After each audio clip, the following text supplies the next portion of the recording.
അല്ല, +1 science ബുദ്ധിമുട്ടല്ല, difficult അല്ല. നിങ്ങളുടെ ചോദ്യം സാർ +1 കോമേഴ്സ് ഒക്കെ വെച്ച് നോക്കുമ്പോൾ +1 സയൻസ് ബുദ്ധിമുട്ടല്ലേ പഠിക്കാൻ എന്നുള്ള ചോദ്യത്തിന് വളരെ സിമ്പിളായിട്ട് ഉത്തരം എനിക്ക് പറയാനുള്ളൂ. +1 കോമേഴ്സോ അല്ലെങ്കിൽ +1 ഹ്യൂമാനിറ്റീസോ അല്ലെങ്കിൽ +1 വേറെ എന്തൊക്കെ കിട്ടാമെന്നോ അതൊക്കെ വെച്ച് നോക്കുമ്പോൾ +1 സയൻസ് ഡിഫിക്കൽട്ട് ആണോ എന്നാണ് ചോദ്യമെങ്കിൽ അതിൻ്റെ ഉത്തരം അല്ല, വളരെ ക്ലിയർ ആയിട്ടല്ല. ഓക്കെ, ഇതിൻ്റെ കാരണങ്ങൾ ഞാൻ പറഞ്ഞുതരാം. അതിന് മുൻപ് നിങ്ങൾ ഈ ഒരു സംഭവം ഒന്ന് കൃത്യമായിട്ട് മനസ്സിലാക്കണം. നിങ്ങളിൽ പല കുട്ടികളും ഓക്കെ, നിങ്ങൾ SSLC കഴിയുമ്പോൾ നിങ്ങൾ ആദ്യം പോയി ചോദിക്കുക നിങ്ങളുടെ സീനിയേഴ്സിനോടായിരിക്കും. ഇപ്പോൾ +1 കൊമേഴ്സോ അല്ലെങ്കിൽ +1 സയൻസിലോ പഠിക്കുന്ന നിങ്ങളുടെ സീനിയേഴ്സിനോട് നിങ്ങൾ പോയി ചോദിക്കുമ്പോൾ +1 സയൻസിലെ സീനിയേഴ്സിനോട് ചോദിച്ചാൽ അവർ പറയും അടാ പ്രശ്നമാണ്, ഫുൾ പ്രശ്നമാണ്, നീ ആവശ്യമില്ലാണ്ട് +1 സയൻസ് ഒന്നും എടുക്കണ്ട, കുറേ പഠിക്കാണ്ട് മാത്സ് ഫിസിക്സ് എന്ന് പറഞ്ഞ് കുറേ ഇക്വേഷൻസ് ഒക്കെ ഉണ്ട്, 10ാം ക്ലാസ് പോലെയല്ല എന്നുള്ള കുറേ കാര്യങ്ങളൊക്കെ പറഞ്ഞ് നിങ്ങളെ പേടിപ്പിക്കും. നിങ്ങൾ നേരെ കൊമേഴ്സിലെ ആളോട് പോയി ചോദിക്കുകയാണെങ്കിൽ അവർ ചിലപ്പോൾ പറയും അവിടെ കൊമേഴ്സ് വലിയ കുഴപ്പമൊന്നുമില്ല, പഠിക്കാൻ പറ്റും, കുറച്ച് എന്തൊക്കെ ഉള്ളൂ എന്നൊക്കെ നിങ്ങളോട് പറയും. അപ്പോൾ നിങ്ങളൊരു ധാരണ നിങ്ങളുടെ മനസ്സിലുണ്ടാക്കും, അതായത് +1 കൊമേഴ്സ് എളുപ്പവും അതുപോലെ +1 +2 സയൻസ് എടുത്താൽ എൻ്റെ ജീവിതം കട്ട പോകുകയായി എന്നുള്ള ആ ഒരു ഒപ്പീനിയൻ നിങ്ങൾ ഈ ഒരു രീതിയിലാണ് മിക്ക കുട്ടികളും എടുക്കാൻ പോകുന്നത്. അല്ല ആരെങ്കിലും ഇതുപോലെ പറയും. പക്ഷേ ഇതിലൊരു ഇൻഹറൻറ്റ് പ്രശ്നം എന്താ പറയുക മക്കളെ, നിങ്ങൾ +1 സയൻസ് പഠിക്കുന്ന അല്ലെ +1 +2 സയൻസ് പഠിച്ച ഒരു വിദ്യാർത്ഥിനോട് പോയിട്ട് നിങ്ങൾ അതിനെപ്പറ്റി അഭിപ്രായം ചോദിക്കുമ്പോൾ അയാൾ ജീവിതത്തിൽ +1 സയൻസ് മാത്രമേ പഠിച്ചുള്ളൂ. അപ്പോൾ പഠിച്ചത് വെച്ച് മാത്രമാണ് പറയുന്നത് +1 സയൻസ് ടഫാണെന്ന്. ഒരിക്കലും അയാൾക്ക് എന്ത് ചെയ്യാൻ പറ്റില്ല, +1 കോമേഴ്സുമായിട്ട് അതിനെ കമ്പയർ ചെയ്യാൻ പറ്റില്ല. കാരണം ആ ജീവിതത്തിൽ അയാൾ +1 കോമേഴ്സ് ടെക്സ്റ്റ് ബുക്ക് തുറന്നു നോക്കിയിട്ട് പോലില്ല, പഠിക്കുന്ന കാര്യം വിട്ട് തുറന്നു നോക്കിയിട്ട് പോലില്ല ടെക്സ്റ്റ് ബുക്കിൽ എന്താണുള്ളതെന്ന് പോലും. സെയിം കാര്യം +1 കോമേഴ്സ് പഠിക്കുന്ന ഒരു കുട്ടിക്ക് ആപ്ലിക്കബിൾ ആയിരിക്കും. +1 കോമേഴ്സ് പഠിക്കുന്ന ഒരു കുട്ടിക്ക് +1 സയൻസിൽ എന്താണെന്നുള്ള ഒരു ഐഡിയ ഇല്ലാണ്ടാണ് പറയുന്നത് +1 കോമേഴ്സ് എളുപ്പമാണ്. അപ്പോൾ ചിലപ്പോൾ അവർ പറയുന്നത് എളുപ്പമായിരിക്കും, അവർ പറയുന്നത് ശരിയായിരിക്കും. ആ കുട്ടിക്ക് ആ വിദ്യാർത്ഥിക്ക് ചിലപ്പോൾ +1 കോമേഴ്സ് എളുപ്പമായിരിക്കും. ആ പഠിക്കുന്ന വിദ്യാർത്ഥി, നിങ്ങൾ ചോദിക്കുന്ന വിദ്യാർത്ഥി ചിലപ്പോൾ +1 സയൻസ് ബുദ്ധിമുട്ടായിരിക്കും. അതൊക്കെ ഇൻഡിവിജ്വൽ ലെവലിൽ ഡിപ്പെൻഡ് ചെയ്യും. ചിലവർക്ക് നല്ല എളുപ്പമായിരിക്കും എന്ത് പഠിക്കാനും, ചിലവർക്ക് നല്ല ബുദ്ധിമുട്ടായിരിക്കും എന്ത് പഠിക്കാനും. അത് 10ാം ക്ലാസ് ആയിക്കോട്ടെ, 9ാം ക്ലാസ് ആയിക്കോട്ടെ, 8ാം ക്ലാസ് ആയിക്കോട്ടെ, പലർക്കും പല രീതിയിലായിരിക്കും പഠനത്തിനോടോ അല്ലെങ്കിൽ സിലബസിനോടോ അല്ലെങ്കിൽ സബ്ജക്ട്സിനോടുള്ള അഭിപ്രായം. അത് ഇൻഡിവിജ്വൽ ലെവലിൽ അങ്ങനെ തന്നെ ഉണ്ടാവുള്ളൂ. ഒരു +1 വിദ്യാർത്ഥിക്ക് കൊമേഴ്സ് ആണെങ്കിലോ അല്ലെങ്കിൽ സയൻസ് ആണെങ്കിലോ അങ്ങോട്ടും ഇങ്ങോട്ടും കമ്പയർ ചെയ്യാനുള്ള ഒരു ഇൻഫർമേഷൻ ഇല്ല. അപ്പോൾ നിങ്ങൾ ഈ കുട്ടികളോടത്ത് പോയി ചോദിക്കുന്നു അല്ലെ +1 സയൻസ് പഠിപ്പിക്കുന്ന ടീച്ചേഴ്സിനോടൊക്കെ ചോദിച്ചാൽ അവിടെയൊക്കെ അവർക്ക് ലിമിറ്റഡ് ആയിട്ടുള്ള ഒപ്പീനിയൻസ് തരാൻ പറ്റുള്ളൂ. ഓക്കെ സാർ, മനസ്സിലായി. അപ്പോൾ ഇങ്ങനെയൊന്നും ചോദിച്ചിട്ടൊന്നും കാര്യമില്ല. അപ്പോൾ സാർ എന്താണ് പറയാൻ ഉദ്ദേശിക്കുന്നത്? മക്കളെ, ഞാൻ എൻ്റെ പേഴ്സ്പെക്റ്റീവ് ഫസ്റ്റ് വളരെ ക്ലിയർ ആക്കാം, എൻ്റെ സ്റ്റാൻഡ് പോയിൻറ്റ് വളരെ ക്ലിയർ ആക്കാം, എവിടെ നിന്നാണ് ഞാൻ പറയുന്നത് വളരെ ക്ലിയർ ആക്കാം. +1 സയൻസ് ഞാൻ എത്രയോ നാളായി പഠിപ്പിക്കുകയാണെന്ന് നിങ്ങൾക്കറിയാം. അപ്പോൾ എനിക്ക് അതിനെപ്പറ്റി വളരെ ഡീറ്റെയിൽഡ് ആയിട്ടുള്ള ഒരു ഐഡിയ ഉണ്ട്, എത്രത്തോളം ഡിഫിക്കൽട്ടാണ്, ആർക്കൊക്കെ ഡിഫിക്കൽട്ടാണ് എന്നുള്ള കാര്യമൊക്കെ കൃത്യമായിട്ടൊരു ധാരണ എൻ്റെ മനസ്സിലുണ്ട്. +1 കൊമേഴ്സിനെ സംബന്ധിച്ചിടത്തോളം എൻ്റെ നോളജ് ലെവല് സയൻസിൻ്റെ ഇത്രയാണെങ്കിൽ കൊമേഴ്സിൻ്റെ ഇത്രയൊക്കെ ഉണ്ടാവും. കാരണം നിങ്ങൾ കണ്ടിട്ടുണ്ടാവും, ഞാൻ +1 കോമേഴ്സ് അക്കൗണ്ടൻസി അതുപോലെ ബിസിനസ് സ്റ്റഡീസൊക്കെ പഠിപ്പിച്ച ക്ലാസ്സുകളൊക്കെ യൂട്യൂബിലുണ്ട്. അപ്പോൾ അതിനെ പറ്റിയിട്ട് അത്യാവശ്യം എനിക്ക് ധാരണയുണ്ട്. ഓക്കെ, ഒബ്വിയസ്ലി അത്രയും ഫുൾ അക്കൗണ്ടൻസി +1 +2 ഒന്നും എടുത്തിട്ടില്ല ഞാൻ, പക്ഷേ ഞാൻ പഠിപ്പിച്ചിട്ടുണ്ട്. അപ്പോൾ അതിന് വേണ്ടിയിട്ട് ഞാൻ നമ്മുടെ ടെക്സ്റ്റ് ബുക്കൊക്കെ നോക്കി പ്രോപ്പറായിട്ടുള്ള രീതിയിൽ തന്നെ എങ്ങനെയാണോ സ്കൂളിൽ പഠിപ്പിക്കുക അതേ ലെവലിൽ തന്നെ പഠിപ്പിച്ചത്. അപ്പോൾ എനിക്കറിയാം അതിൻ്റെ ഡിഫിക്കൽട്ടി എന്താണ്. അപ്പോൾ ആ ഒരു സ്റ്റാൻഡ് പോയിന്റിൽ നിന്നാണ് ഞാൻ നിങ്ങളോട് സംസാരിക്കുന്നത്.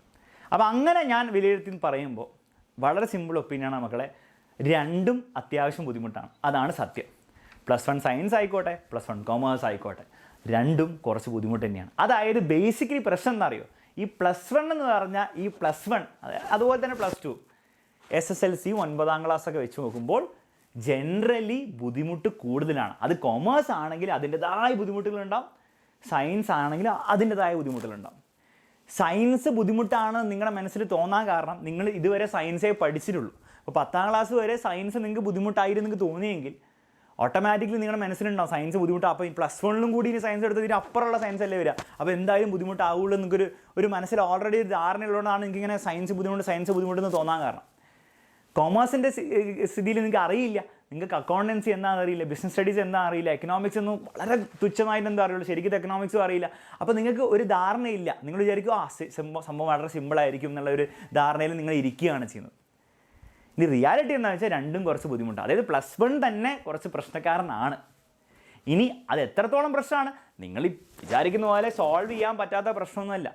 നിങ്ങൾ കുറച്ചധികം ഹാർഡ് വർക്ക് ചെയ്യേണ്ടി വരും. ഇതിനു മുമ്പ് ഞാൻ എത്രയോ പ്രാവശ്യം പറഞ്ഞിട്ടുണ്ട്, +1 10ാം ക്ലാസ് പോലെയല്ല. 10ാം ക്ലാസ് വരെ നിങ്ങൾ 8ാം ക്ലാസ് ഈ ലെവൽ, 9ാം ക്ലാസ് ഈ ലെവൽ, 10ാം ക്ലാസ് ഈ ലെവൽ, +1 ഈ ലെവൽ. അപ്പോൾ ഇത്രയും ഒരു ലെവൽ ചാട്ടം ചാടുന്നതിൻ്റെ ഒരു പ്രശ്നം ഉണ്ടാവും. ചാടാൻ പറ്റില്ല എന്നുണ്ടോ? ഇല്ല, കുറച്ചുകൂടി സമയം എടുക്കും, കുറച്ചുകൂടി എഫേർട്ട് എടുക്കും, കുറച്ചും കൂടി ഫൈറ്റ് ചെയ്യേണ്ടി വരും ആ ചാടാൻ വേണ്ടിയിട്ട്. അത് കൊമേഴ്സ് ആണെങ്കിലും സയൻസ് ആണെങ്കിലും ചെറിയ വ്യത്യാസങ്ങളുണ്ടാവും. ഇൻഡിവിജ്വൽ ലെവലിൽ ചിലപ്പോൾ സയൻസ് ചിലർക്ക് ഇത്രയും ടഫ് ആയിരിക്കും, ചിലർക്ക് കോമേഴ്സ് അത്രയും ടഫേ ഉണ്ടാവുള്ളൂ. ചിലർക്ക് കോമേഴ്സ് കൂടുതൽ ടഫായിരിക്കും. അതുകൊണ്ട് അതിലേക്ക് ഞാൻ വരാം. എന്തുകൊണ്ടായിരിക്കും കോമേഴ്സ് ടഫ് ആവാൻ ചാൻസ്, എന്തുകൊണ്ടാണ് സയൻസ് ടഫ് ആവാൻ ചാൻസ് എന്നുള്ളത്. പക്ഷേ എനിവേ രണ്ടും ടഫാണ്. സോ എക്സ്ട്രാ വർക്ക് ചെയ്യണം. എക്സ്ട്രാ വർക്ക് പല രീതിയിലായിരിക്കും. ഡെയിലി പഠിക്കുന്ന സമയം കൂട്ടേണ്ടി വരും. നിങ്ങൾ വീണ്ടും എഫേർട്ട് ഇട്ട് പഠിക്കേണ്ടി വരും.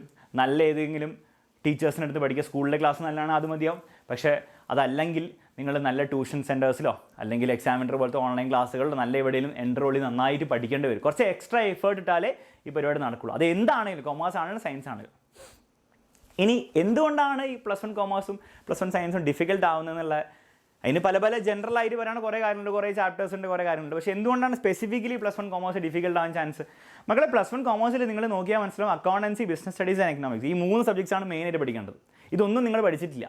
അതുകൊണ്ട് തന്നെ ഈ അക്കൗണ്ടൻസി ബേസിക്സിനാണ് +1ലും +2ലൊക്കെ തുടങ്ങുന്നതെങ്കിൽ പോലും അക്കൗണ്ടൻസി നിങ്ങൾ ഇതുവരെ പഠിക്കാത്തതുകൊണ്ട് തന്നെ അതിൻ്റെ +1 ഒരു 5 ചാപ്റ്റർ കഴിയുമ്പോഴും അതുപോലെ +2ലെ ചാപ്റ്റേഴ്സൊക്കെ തുടങ്ങുമ്പോഴത്തേക്കും അത് ബുദ്ധിമുട്ടായി തുടങ്ങും. അതിൻ്റെ മാക്സിമം ലെവലിലേക്ക് അവർ കൊണ്ടുപോകും. സെയിം കാര്യം ബിസിനസ് സ്റ്റഡീസിൻ്റെ എക്കണോമിക്സിൻ്റെ കേസിൽ. നിങ്ങൾ ഇതുവരെ കേട്ടിട്ടില്ല, നിങ്ങൾ ഇതുവരെ പഠിച്ചിട്ടില്ല, നിങ്ങൾക്ക് ഒരു രീതിയിലും പരിചിതമായിട്ടുള്ള കാര്യങ്ങളല്ല പഠിക്കുന്നത്. അപ്പോൾ അതിൻ്റെതായ ബുദ്ധിമുട്ടുകൾ പലർക്കും ഉണ്ടാകും. പക്ഷെ അത് ഫസ്റ്റ് 2-3 മാസത്തിൽ തോന്നില്ല. അത് തോന്നണമെങ്കിൽ ഒരു 3 മാസം അല്ലെങ്കിൽ 4 മാസമൊക്കെ പഠിച്ചു തുടങ്ങുമ്പോഴാണ് നിങ്ങൾക്ക് ആ ബുദ്ധിമുട്ട് മനസ്സിലാവും. ആ ബുദ്ധിമുട്ടും ഈ പറഞ്ഞ പോലെ നിങ്ങൾ എഫേർട്ട് ഇട്ട് പഠിച്ചു കഴിഞ്ഞാൽ ശരിയാവുന്നുള്ളൂ. നല്ല ക്ലാസ്സുകൾ ഇട്ട് പഠിച്ചാൽ ശരിയാവുന്നുള്ളൂ. അല്ലാണ്ട് ശരിയാകാൻ പറ്റാത്ത പ്രശ്നമൊന്നുമല്ല. സയൻസിൽ സെയിം സ്ഥിതി. സയൻസിൽ നിങ്ങൾ ഓൾറെഡി പഠിച്ചതുകൊണ്ട് വീണ്ടും ബേസിക്സ് തന്നെ തുടങ്ങാൻ പോകുന്നത്. നിങ്ങൾ +1ൻ്റെ ചാപ്റ്റേഴ്സ് എടുത്ത് നോക്കിയാലും നിങ്ങൾ 9ാം ക്ലാസ്സിൽ പഠിച്ച അതേ ചാപ്റ്ററാണ്. മോഷൻ സ്ട്രേറ്റ് ലൈൻ ഉണ്ട്, മോഷൻ പ്ലെയിൻ ഉണ്ട്, അതേ സെയിം കാര്യങ്ങളാണ് വീണ്ടും പഠിക്കുന്നത്. Work, energy, power. അപ്പോൾ അത് വീണ്ടും ബേസിക്സ് തന്നെ സ്റ്റാർട്ട് ചെയ്യുന്നത്. ഒരിക്കലും ഇങ്ങനെ 9ാം ക്ലാസ്സിൽ പഠിച്ചതിൻ്റെ ബാക്കിയായിട്ടൊന്നുമല്ല, വീണ്ടും ബേസിക്സിന് സ്റ്റാർട്ട് ചെയ്തിട്ടാണ് അവർ കൊണ്ടുവന്നത്. പക്ഷേ സയൻസിന് എന്താണ്, സയൻസിൻ്റെതായ ബുദ്ധിമുട്ടുകളുണ്ടാവും. ഫിസിക്സ് ആണെങ്കിൽ അതിൽ കുറേ ഇക്വേഷൻസും ഡെറിവേഷൻസും അങ്ങനത്തെ കാര്യങ്ങളൊക്കെ ഉണ്ടാവും. കെമിസ്ട്രി ആണെങ്കിൽ റിയാക്ഷൻസും അങ്ങനത്തെ കുറേ കാര്യങ്ങളുണ്ടാവും. ബയോളജിക്ക് കുറേ ബൈ ഹാർഡ് പഠിക്കേണ്ട ബുദ്ധിമുട്ടുണ്ടാവും. അതേ ബുദ്ധിമുട്ട് തന്നെ ബിസിനസ് സ്റ്റഡീസിന് എക്കണോമിക്സിന് വരും. അത് വേറെ കാര്യം. ഓക്കെ, പക്ഷേ ബയോളജിയിൽ ഈ ബുദ്ധിമുട്ടുണ്ടാവും. മാത്സിൽ വീണ്ടും കണക്കിൻ്റെ ബുദ്ധിമുട്ടുണ്ടാവും. ഏകദേശം ആ ബുദ്ധിമുട്ട് തന്നെ അക്കൗണ്ടൻസിയിൽ വരും. നിങ്ങൾക്ക് മാത്സ് കണക്ക് തന്നെ വരുന്നുണ്ട്. അത് അത്യാവശ്യം നല്ല റിഗറസ് ആയിട്ടുള്ള കണക്ക് തന്നെ അക്കൗണ്ടൻസിയിൽ കുറച്ച് ചാപ്റ്ററുകൾ കഴിഞ്ഞാൽ നിങ്ങൾക്ക് വരും. അപ്പോൾ അതിൻ്റെതായ ബുദ്ധിമുട്ടുണ്ടാവും. അതായത് +1 എന്ന് പറഞ്ഞ ഒരു വേറെ ലെവലിലേക്ക് നിങ്ങൾ കടക്കുന്നതിൻ്റെ ആയ ബുദ്ധിമുട്ടുകൾ രണ്ടിലും നിങ്ങൾക്ക് ഉണ്ടാകുമ്പോൾ അതാണ് റിയാലിറ്റി. ഇനി ഞാൻ സയൻസ് എടുക്കണോ കൊമേഴ്സ് എടുക്കണോ, നിങ്ങൾ എന്തെടുക്കണം എന്നുള്ള കാര്യം നിങ്ങളുടെ ഇഷ്ടപ്രകാരം നിങ്ങൾക്ക് ഫ്യൂച്ചറിൽ എന്തൊക്കെ കരിയർ ഓപ്ഷൻസ് ആണ് പ്ലാൻ ഉള്ളത് അതിൻ്റെ അടിസ്ഥാനത്തിൽ നിങ്ങൾ എടുക്കുക. അത് ഒരിക്കലും ഇങ്ങനെ ഈ മണ്ടത്തരം നിങ്ങൾ കാണിക്കരുത്. അതായത് +1 സയൻസ് ബുദ്ധിമുട്ടാണ്, അതുകൊണ്ട് ഞാൻ +1 കോമേഴ്സ് എടുത്തിട്ട് ഞാൻ നല്ല മാർക്ക് വാങ്ങുകയാണെങ്കിൽ നല്ലതല്ലേ എന്നുള്ള ആ ഒരു മണ്ടത്തരത്തിൽ നിങ്ങൾ ചെയ്യരുത്. കാരണം ഡിഫിക്കൽട്ടി ലെവൽ നോക്കിയിട്ടാണ് നിങ്ങൾ ചൂസ് ചെയ്യുന്നതെങ്കിൽ അതിൽ വലിയ ഡിഫറൻസ് ഒന്നും വരാൻ പോകുന്നില്ല. ഓക്കെ, ഡിഫിക്കൽട്ടി ലെവൽ നിങ്ങൾക്ക് കോഴ്സ് സയൻസ് താല്പര്യമേ ഇല്ല, ഫിസിക്സും കെമിസ്ട്രിയും മാത്സും ഒന്നും പഠിക്കണ്ട, എനിക്ക് കോമേഴ്സ് പഠിച്ചാൽ മതി, അക്കൗണ്ടൻസി ഒക്കെ കേൾക്കുമ്പോൾ ബിസിനസ് സ്റ്റഡീസ് കേൾക്കുമ്പോൾ എനിക്ക് കുറച്ചുകൂടി രസം തോന്നുന്നുണ്ട് എങ്കിൽ നിങ്ങൾ കോമേഴ്സ് എടുക്കുക. അല്ലാണ്ട് ഡിഫിക്കൽട്ടി നോക്കിയിട്ട് നിങ്ങളൊരു തീരുമാനം എടുക്കരുത്. കാരണം ഡിഫിക്കൽട്ടിയിൽ വലിയ വ്യത്യാസമില്ല എന്നതാണ് റിയാലിറ്റി. ഓക്കെ, അപ്പോൾ ആ റിയാലിറ്റി നിങ്ങൾക്ക് മനസ്സിലായെന്ന് വിചാരിക്കുന്നു.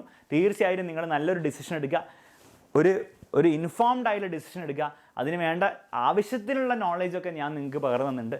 ഇനി വേണമെങ്കിൽ കൂടുതൽ നിങ്ങൾ തന്നെ റിസർച്ച് ചെയ്യുക. എങ്ങനെ ചെയ്യാം? ടെക്സ്റ്റ് ബുക്കൊക്കെ ഒന്ന് തുറന്നു നോക്കുക. ഓൺലൈൻ കിട്ടുമല്ലോ ഫ്രീ ആയിട്ട്. കൊമേഴ്സിൻ്റെ ആണെങ്കിലും സയൻസിൻ്റെ ആണെങ്കിലും ഹ്യൂമാനിറ്റീസിൻ്റെ ആണെങ്കിലും ടെക്സ്റ്റ് ബുക്കൊക്കെ തുറന്നു നോക്കുക. എന്നിട്ട് ഞാൻ പറഞ്ഞ പോലെയാണോ കാര്യങ്ങളെന്നൊക്കെ നിങ്ങൾ ജസ്റ്റ് ഒന്ന് വെരിഫൈ ഒക്കെ ചെയ്ത് നോക്കിയാൽ നിങ്ങൾക്ക് തന്നെ ഒരു ഒപ്പീനിയൻ ഉണ്ടാക്കാം. കാരണം ആഫ്റ്റർ ഓൾ നിങ്ങളുടെ ജീവിതമാണത്. സോ നിങ്ങൾ തന്നെ കുറച്ച് എഫേർട്ട് എടുത്ത് നിങ്ങൾ എന്ത് ചെയ്യണം, ആ ഡിസിഷൻ 100% പെർഫെക്റ്റ് ഡിസിഷൻ ആണോ അല്ലയോ എന്നല്ല, പക്ഷേ നിങ്ങൾ എടുക്കുന്ന ഡിസിഷൻ നിങ്ങൾക്ക് അതിനൊരു നല്ലൊരു ലോജിക് ഉണ്ടാവണം ആ ഡിസിഷനിൽ. ആ ഒരു കാര്യം ഉറപ്പുവരുത്തുക, മുന്നോട്ട് അടിച്ചു പൊളിച്ചു പോവുക. ഒരു കാര്യം ഉറപ്പാണ്, +1 നിങ്ങൾ ഏത് സ്ട്രീമാണ് എടുക്കുന്നതെങ്കിലും നിങ്ങൾ കുറച്ചധികം വർക്ക് ചെയ്യാതെ നമ്മുടെ +1 പഠനം നല്ല രീതിയിൽ പോയില്ല. സോ ഏത് സ്ട്രീം എടുത്താലും നന്നായിട്ട് പഠിക്കണം എന്നുള്ള രീതിയിൽ, നന്നായിട്ട് പഠിക്കും എന്നുള്ള ആ ഒരു ഇൻറ്റൻഷനോടെ മുന്നോട്ട് പോവുക. അങ്ങനെയാണ് ഏതെടുത്താലും നിങ്ങൾക്ക് ബുദ്ധിമുട്ട് വരാൻ പോകുന്നില്ല. ആ ഒരു കാര്യം ഞാൻ ഉറപ്പ് തരാം. പിന്നെ അറിയാലോ, എക്സാമിനർ ഉണ്ട്, യൂട്യൂബ് ചാനലുണ്ട്, ബാച്ച് ഉണ്ട്.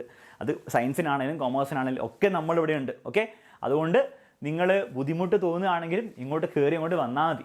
അതിനുള്ള എല്ലാ രീതിയിലുള്ള പരിഹാരവും നമ്മൾ ഇവിടെ ഒരുക്കിയിട്ടുണ്ടാവും. ഓക്കെ, ജസ്റ്റ് ഒന്ന് സ്കൂളും സ്റ്റാർട്ട് ചെയ്തോട്ടെ. അപ്പോൾ നമുക്ക് ഒന്നും കൂടി ലെവലപ്പ് ചെയ്യണം. ഇപ്പോൾ ഓൾറെഡി നമ്മുടെ കൊമേഴ്സ് ചാനലും സയൻസ് ചാനലിലെ ക്ലാസ്സസ് പോകുന്നുണ്ട്. എങ്കിലും സ്കൂളൊക്കെ സ്റ്റാർട്ട് ചെയ്യുമ്പോഴത്തേക്കും നിങ്ങൾക്കൊരു ഫയർ വരും.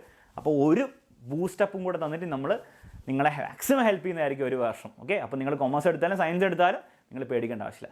ഹ്യൂമാനിറ്റീസും ബാക്കിയുള്ളവർ എടുക്കുന്നവർ പേടിക്കേണ്ട. നിങ്ങൾക്കും കുറച്ച് സർപ്രൈസൊക്കെ പ്ലാൻ ചെയ്ത് വെച്ചിട്ടുണ്ട്. നമുക്ക് നോക്കാം. ഓക്കെ, അപ്പോൾ ഓൾ ദി ബെസ്റ്റ് മക്കളെ. എന്തായാലും നല്ലൊരു ഡിസിഷൻ എടുക്കുക, മുന്നോട്ട് പോവാം.